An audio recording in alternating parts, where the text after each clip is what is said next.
Welcome to Meena's menu. இன்று சனி பிரதோஷம். ஈசன் திருவருளால் எல்லோரும் எல்லாமும் பெற வேண்டுகிறோம். நாம் போன பிரதோஷத்தில் கழற்சிங்க நாயனார், செருத்துணை நாயனார் இருவரை பற்றி தெரிந்து கொண்டோம். இன்று இடங்கழி நாயனாரை பற்றி பார்க்கலாம். இயற்கை வளம் கொழிக்கும் கோநாட்டின் தலைநகர் கொடும்பாளூர். இந்நாட்டை இடங்கழி நாயனார் என்ற சிற்றரசர் ஆண்டு வந்தார். இவர் சிதம்பரத்தில் பொற்கூரை வேய்ந்த ஆதித்த சோழனின் முன்னோர் ஆவார். இவர் சிறந்த சிவபக்தர். இவர் ஈசனுக்கும் ஈசன் அடியார்க்கும் தொண்டு புரிந்து வந்தார். சைவ நெறியையும் தர்ம நெறியையும் பாதுகாத்து வந்தார். சிவன் ஆலயங்களில் வழிபாடு சிறப்பாக நடக்க நிபந்தங்களை அளித்து உரிய ஏற்பாடுகளை செய்து நல்லாட்சி நடத்தி வந்தார். கொடும்பாளூரில் சிவபக்தர்கள் பலர் வாழ்ந்து வந்தனர். அவர்களுள் ஒருவர் சிவனடியார்க்கு திருவமுது செய்விப்பதை தனது தினசரி வழக்கமாக வைத்திருந்தார். ஒரு நாள் சிவனடியாருக்கு உணவு அளிப்பதற்கு தன்னிடம் பொருள் இல்லாததால் மனம் மிகவும் வருந்தினார். அந்த நாட்களில் பெரிய ஊர்களில் கோயிலுக்கு உரிய நெல்லும் அரசனுக்கு உரிய நெல்லும் கொட்டாரங்களில் சேமித்து வைத்திருப்பார்கள். நெல்லுக்கு எங்கே போவது என்று தவித்த அடியாருக்கு அரசனுடைய கொட்டாரத்தின் நிரம்ப இருக்கும் நெல் நினைவுக்கு வந்தது. அவர் உடனே சென்று நெல்லை எடுத்து வர அங்கிருந்த காவலர்கள் அவரை பிடித்து கொண்டார்கள். அவர்கள் இவரை கொண்டு போய் அரசனிடத்தில் நிறுத்தினார்கள். அரசன் ஏன் இவ்வாறு செய்தீர்கள் என கேட்டான். அதற்கு அடியார், நான் இடைவிடாமல் சிவனடியார்களுக்கு அமுது செய்விக்கும் பணியை செய்து கொண்டிருக்கிறேன். என்னிடம் இருந்த பொன்னும் நெல்லும் தீர்ந்துவிட்டது. சிவனடியாருக்கு செய்யும் தொண்டில் தடை வரக்கூடாது என்று இவ்வாறு செய்தேன் என்றார். அடியார்களுக்கு உணவு இல்லாத பொழுது அவர்களை ஆதரிப்பது அரசனுடைய கடமை. ஆகவே அரசனுடைய நெல் அடியார்களுக்கு இடுவது முற்றிலும் முறையானதுதான் என்று நினைத்தார். இடங்கழிய நாயனார் அடியார் ஏதும் குற்றம் புரியவில்லை என்று நினைத்து அடியாருக்கு வேண்டிய நெல்லும் பொன்னும் எடுத்துக்கொள்ள செய்து அவரை வணங்கி அனுப்பினார். பின்னர் பண்டகசாலையில் உள்ள நெற்குவியல்களையும் பொன்னும் நாட்டில் உள்ள சிவனடியார்கள் அவரவர் தேவைக்கேற்ப எடுத்துக்கொள்ளலாம் என பறையறிவித்தார். நெல்லை களவு செய்தாலும் அதன் பின்னே உள்ள காரியத்தை அறிந்து மற்றவர்களுக்கும் இந்த நிலை ஏற்படாதவாறு எல்லோரும் எடுத்துக்கொள்ளலாம் என அறிவித்த அன்பும் பண்பும் கருணையும் என்ன என்று சொல்வது? இடங்கழிய நாயனார் இவ்வாறு நெடுங்காலம் சிவத்தொண்டு செய்து இறைவன் மலரடி சேர்ந்தார். ஐப்பசி மாதம் கிருத்திகை நட்சத்திரத்தில் இடங்கழி நாயனாரின் குரு பூஜை கொண்டாடப்படுகிறது. திருச்சிற்றம்பலம். இனி கம்பு மாவில் ஒரு பலகாரம் பார்க்கலாமா? இப்போது இன்றைக்கி கம்பு மாவில் ஒரு ஓம்பொடி எப்படி செய்யலான்னு பார்க்கலாம். இதுக்கு ஒரு 3/4 கப்பு கம்பு மாவு எடுத்திருக்கேன். பேர்ல் மில்லட் ஃப்ளோர், ஒரு அரை கப்பு கடலை மாவு, 1 டீஸ்பூன் ஓமம், கொஞ்சம் மஞ்சப்பொடி, கொஞ்சம் பெருங்காயம், கொஞ்சம் உப்பு. அவ்வளோதான் இதுக்கு தேவை. இது சீக்கிரமாக பண்ணிடலாம் ஒரு ஸ்நாக்ஸ்.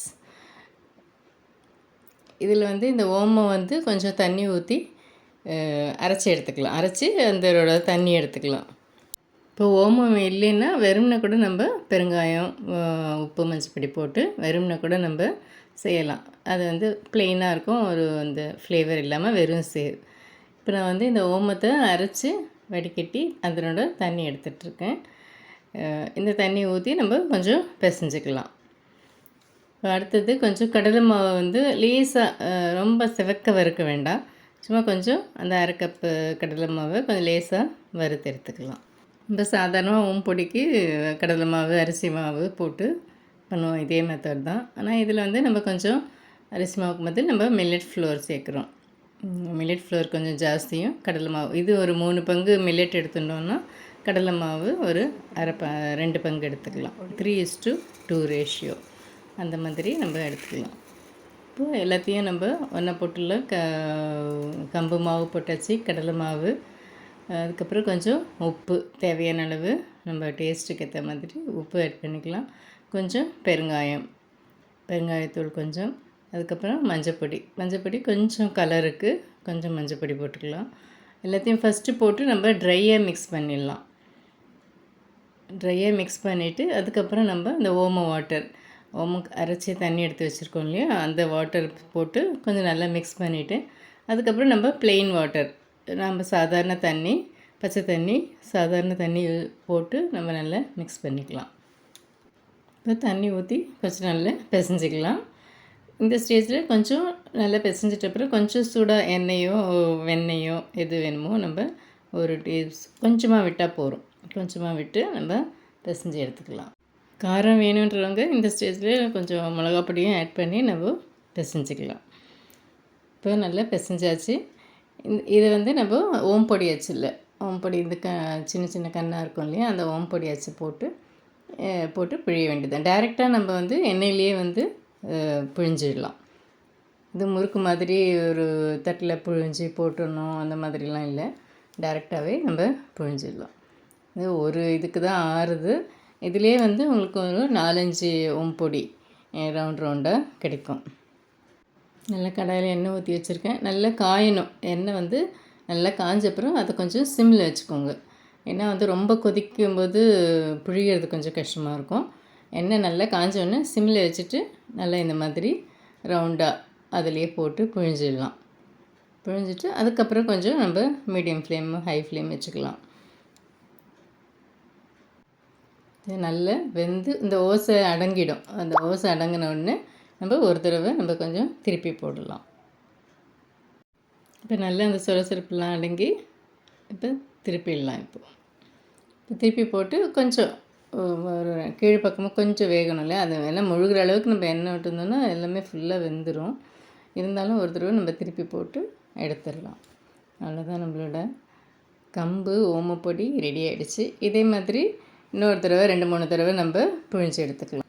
கம்பில் வந்து நிறைய இரும்பு சத்து நிறைய இருக்குது, நிறைய பெனிஃபிட்ஸ் இருக்கிற இந்த கம்பை வந்து நம்ம அடிக்கடி உணவுல சேர்த்துட்டு வர்றது ரொம்ப நல்லது. இந்த மாதிரி ஸ்நாக்ஸ் ஆகவோ கம்பங்கூழ், கம்பங்களி இந்த மாதிரிலாம் சேர்த்துட்டு வரும்போது அதனோட பெனிஃபிட்ஸ் நமக்கு நல்லா கிடைக்கும்.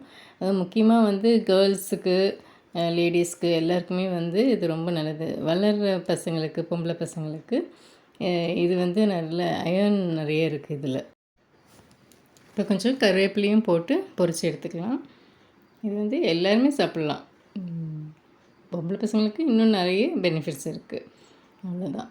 இப்போ நல்லா வந்து இது வந்து எவ்வளோ கிறிஸ்பாக இருக்குது பாருங்கள். நல்லா கிறிஸ்பியான ஓம்பொடி ரெடி ஆகிடுச்சு. இந்த கருவேப்பிலையே நம்ம வந்து நல்லா உருவி நல்லா கொஞ்சம் பொடிச்சு கையிலேயே நம்ம வந்து ஒரு தூளாக பொடிச்சு போட்டு மிக்ஸ் பண்ணி சாப்பிட்லாம். நல்லா டேஸ்ட்டாக இருக்கும். நீங்களும் ட்ரை பண்ணி பாருங்கள். சட்டுன்னு செஞ்சிடலாம். இதுவும் கம்பு மாவு வீட்டில் இருக்கும் எல்லாமே. எப்படி ஓமம் இல்லைன்னா வெறுமனே பண்ணலாம். இல்லை ஓமத்துக்கு பதில் நம்ம சீரகம் கூட நம்ம கொஞ்சம் அரைச்சி அந்த ஃப்ளேவருக்கு சேர்த்துக்கலாம். உங்களோட கம்பு ஓமப்பொடி கம்பு சேவ் ரெடி ஆகிடுச்சு. இதில் உங்களுக்கு காரம் பிசையும் போது காரம் போடலைன்னா இப்போது வேணுன்னா உங்களுக்கு கொஞ்சம் சாட் மசாலா ஃப்ளேவர் வேணுன்னா சாட் மசாலா தூவிக்கலாம். இல்லைன்னா ஒரு ப்ளெயின் மிளகா பொடி கொஞ்சம் தூவிக்கலாம். உங்களுக்கு இது வந்து நம்மளோட ஆப்ஷன் தான். நம்மளுக்கு வேணும்னா போட்டுக்கலாம். இல்லை குழந்தைங்க காரம் சாப்பிட மாட்டாங்கன்னா அப்படி ப்ளெயினாக கொடுக்கலாம். இதில் வந்து டைஜஷனுக்கு பெருங்காயம் இது எல்லாமே இருக்குது. அதனால் வந்து நோ ப்ராப்ளம். நீங்கள் செஞ்சு பார்த்துட்டு உங்கள் கமெண்ட்ஸ் சொல்லுங்கள். தேங்க்யூ ஃபார் வாட்சிங். தேங்க்யூ.